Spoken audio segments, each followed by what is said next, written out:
Hi everyone, welcome back to this channel. In this tutorial, I will show you how to get the sunburn skin in Heartopia.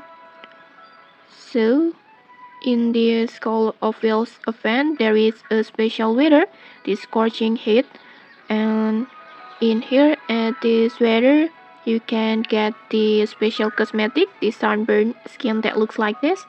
Your skin will be turned into red like this. I think it's so unique. And to get this skin, it totally is very easy. First, you just need to do Sunbathe when the scorching heat happens.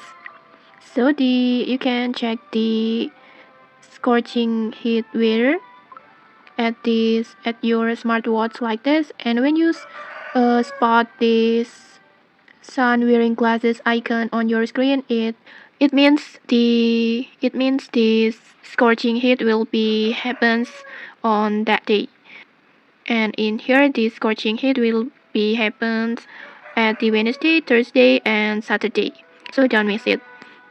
And then once the weather start, you can just go to the beach near Whale Sea, right beside the portal that leads to Whale Canyon over here. More precisely, on the map is on here, this one near the Whale Sea.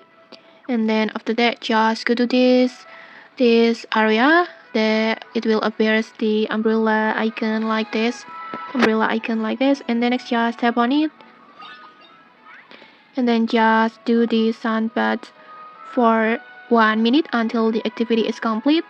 And then next just do 6 different days to get the sunburned skin. And so make sure to come back whenever scorching heat appears so you don't miss these free rewards. And okay, that's it. If you found this helpful, don't forget to like, comment, and subscribe for more tutorials. Thanks for watching, and see you.